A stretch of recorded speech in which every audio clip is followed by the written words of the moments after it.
पढ़ेंगे। इस चैप्टर को शुरू करने से पहले हम लोग ऑथर के बारे में पढ़ लेते हैं। Langston Hughes was an American poet, novelist and playwright. Hugh's writing was based on his own experience and he was one of the first African Americans to be successful as a writer. So Langston Hughes जो है वो एक American poet है, novelist है और play right है। Means वो एक पोएम्स लिखते हैं, नॉवेल्स लिखते हैं, प्लेस लिखते हैं। और ह्यूज का राइटिंग जो है वो उनकी खुद के एक्सपीरियंसेस पे बेस्ड रहता है और वो पहले अफ्रीकन अमेरिकन हैं जो कि एज अ राइटर सक्सेसफुल हुए हैं। Now coming to our story, Nancy Lee Johnson is an African whose family has moved to America from Africa many years ago.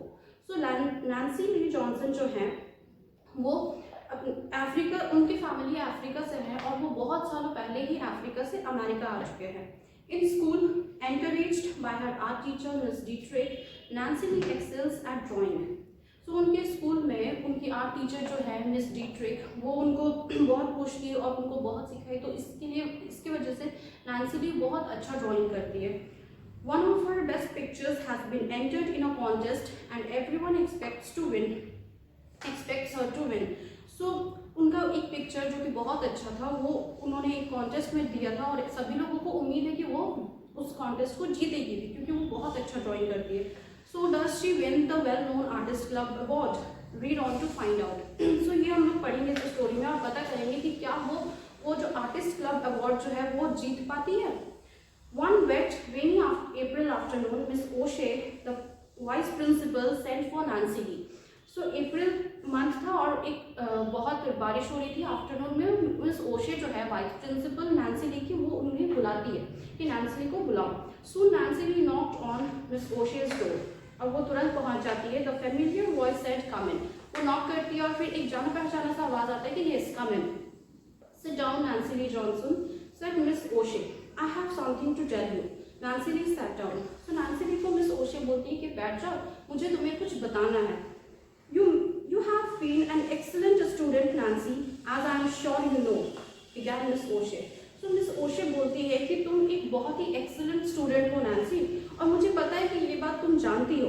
At that point, there was a light knock on the door. Miss O'Shea called out, "Come in," and Miss Dietrich entered. "May I be part of this too?" she asked, tall and smiling. So उस point पे क्या होता है कि door पे एक knock होता है और मिस डीट्रिक मिस ओशे बोलती है यस कम इन। तो मिस डीट्रिक अंदर आती है और बोलती है कि क्या मैं भी इस मीटिंग का पार्ट बन सकती हूँ। Of course, Miss O'Shea said, I was just telling Nancy Lee what we thought of her, but I haven't yet given her the news. Perhaps Miss Dietrich you would like to tell her yourself. So Miss O'Shea Miss Dietrich को बोलती है कि of course तुम भी इस meeting का part बन सकती हो, और अभी मैं नैन्सी ली को यही बता रही थी कि हम उसके बारे में क्या सोचते हैं, और मुझे पता है कि तुम ये चाहोगी कि तुम इसे खुद वो न्यूज़ बताओ क्योंकि मैंने अभी तक इसे वो न्यूज़ बताया नहीं है। Miss Dietrich was always direct. Nancy Lee, she said, your picture has won the artist club award. So miss Dietrich जो है वो हमेशा सीधा बात करती है, वो ज़्यादा घुमा फिरा के नहीं बात करती, वो डायरेक्टली टू द पॉइंट बात करती है। तो वो बोलती है नैन्सी ली को कि यस तुम्हारा पिक्चर जो है वो आर्टिस्ट क्लब अवार्ड जीत चुका है। The slender brown girl's eyes widened and her heart jumped. She tried to smile but instead tears came to her eyes. वो पतली दुबली से जो लड़की नैन्सी ली, वो उस न्यूज़ को सुन करके वो बहुत ही ज़्यादा खुश हो जाती है उसका, और हंसने लगती है, और उस हंसी से उसका क्या होता है कि आंखों में आंसू आ जाता है। She tried to smile. Dear Nancy Lee, Miss O'Shea said, we are so happy for you. तो मिस ओशे बोलती है कि Nancy Lee, we are so happy for you, हम लोग तुम्हारे लिए बहुत ज़्यादा खुश हैं। The elderly white woman shook her hand warmly while Miss Dietrich beamed with pride. So the elderly white woman shook her hand. वो जो elderly white woman means वो जो उनकी वाइस प्रिंसिपल थी, वो उन्हें नैन्सी ली से हाथ मिलाती है और मिस डीट्रिक बहुत ही प्राइड से, बहुत ही प्राउड होकर के नैन्सी ली को देखती है। Miss O'Shea had called Nancy Lee to the office both to prepare her and warn her. Miss O'Shea क्यों बुलाई थी नैन्सी ली को अपने ऑफिस में, ताकि वो उससे ये भी बता सके न्यूज़ के बारे में और उससे ये वार्न भी कर सके कि उसकी एक अच्छा सा थैंक यू स्पीच तैयार करना है और उसके बारे में भी उसे बता सके। In making her acceptance speech, the vice principal wanted Nancy Lee to be calm and prepared. So acceptance speech means thank you speech जो बनाने के लिए वाइस प्रिंसिपल नैन्सी ली को बोल रही थी, उसके लिए वो उन्हें बताना चाहती थी कि तुम्हें बहुत ही काम, बहुत ही शांति से और बहुत अच्छे से वो स्पीच को प्रिपेयर करना है. So Nancy Lee was asked to think about what she would say at the Friday morning assembly hour when the announcement would be made.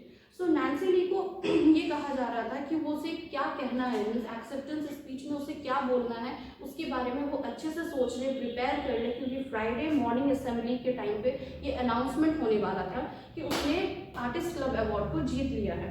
Nancy Lee promised the vice principal to think calmly about what she would say. So Nancy ली ने vice principal को promise किया कि वो अच्छे से ठंडे दिमाग से सोच लेगी कि उसे क्या बताना है, क्या बोलना है. सून फ्राइडे मॉर्निंग केम, और बहुत जल्द ही फ्राइडे आ गया और सुबह का मॉर्निंग असेंबली का टाइम आ गया. The night before Nancy Lee had gone to bed thinking about the next day. उससे एक रात पहले नैन्सी ली अपने बेड पे जाने के बाद पूरे अगले दिन के बारे में सब कुछ सोच रही थी कि आखिर उसे क्या कहना है. Her short speech was ready and she went over it in her mind. उसका जो एक शॉर्ट स्पीच उसने तैयार कर लिया था और उसे अपने माइंड में बार बार वो रिपीट कर रही थी, उसे अच्छे से याद कर रही थी. When the president of the artist club presented her with the award, she planned to say. जब आर्टिस्ट क्लब के प्रेसिडेंट उसे प्राइज देंगे तो उस वक्त उसने प्लान किया था कि उसे क्या बोलना है. उसका स्पीच कुछ इस तरह से शुरू होगा. Judges and members of the artist club, I want to thank you for this award. It means so much to me. The colored people of the city are sometimes discouraged, thinking that color and poverty are against them. I accept this award not for myself alone but for my race.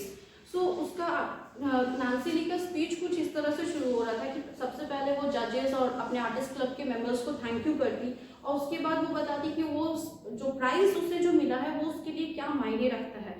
उस समय क्या हो रहा था कि उस शहर में मीन्स उस अमेरिका में कलर्ड पीपल को बहुत ही डिस्करेज किया जा रहा था. मीन्स उसे किसी भी चीज़ में पार्टिसिपेट करने नहीं दिया जा रहा था क्योंकि उसका रंग ऐसा है, वो बहुत ही गरीब है, पॉवर्टी उसके अगेंस्ट है. I accept this award not for myself. Means Nancy Lee बोल रही थी कि वो अवार्ड सिर्फ वो अपने लिए एक्सेप्ट नहीं कर रही है बल्कि पूरे अपने जाति जो है, पूरे जो रेस है कलर्ड पीपल का, उसके लिए वो उसे एक्सेप्ट कर रही है.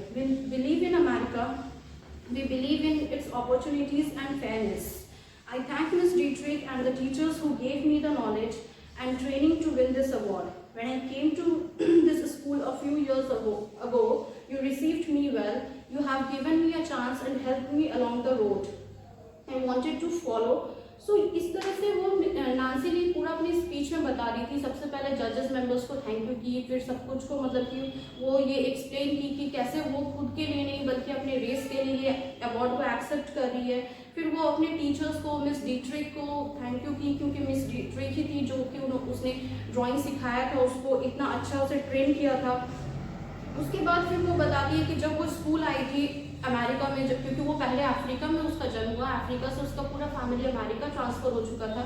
तो जब अमेरिका में सेटल हुए तो उस स्कूल में आने के बाद कैसे उसके साथ मीन्स सभी लोग पेश आए, उसे बहुत अच्छे से एक्सेप्ट किए, उसे हर चीज़ में अपॉर्चुनिटीज़ जो दिए, इसके लिए वो अच्छे से मतलब सबको दिल से थैंक यू बोल रही थी.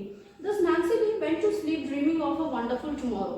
और इस तरह से नैन्सी ली सब कुछ अच्छे से सोच करके खुशी खुशी वो कल के बारे में सोचते हुए वो सो गई. At school on Friday morning, Nancy Lee was asked to see Miss O'Shea in her office again. और जब फिर से वो अगले दिन वो फ्राइडे को सुबह स्कूल जाती है तो फिर नैन्सी ली को कहा जाता है कि फिर से मिस ओशे को जाकर के उसके ऑफिस में मिले. Soon after, Nancy Lee knocked at Miss O'Shea's door. Came Miss O'Shea's voice. और जैसे वो नॉक करती है तो मिस ओशे उसे बुलाती है कि yes come in. The vice principal stood at her desk. There was no one else in the room. सो अब क्या होता है, वो अंदर जाती है, वाइस प्रिंसिपल अपने डेस्क के पास खड़े हैं और वहाँ पे उस रूम में और कोई भी नहीं था. सो अब हम लोग नेक्स्ट वीडियो में पढ़ेंगे कि आखिर उसके बाद नैन्सी ली के साथ क्या होता है, उसकी वाइस प्रिंसिपल उसे क्या बोलती है और क्या चेंजमेंट उसके स्टोरी में आता है. That's all for today. Thank you.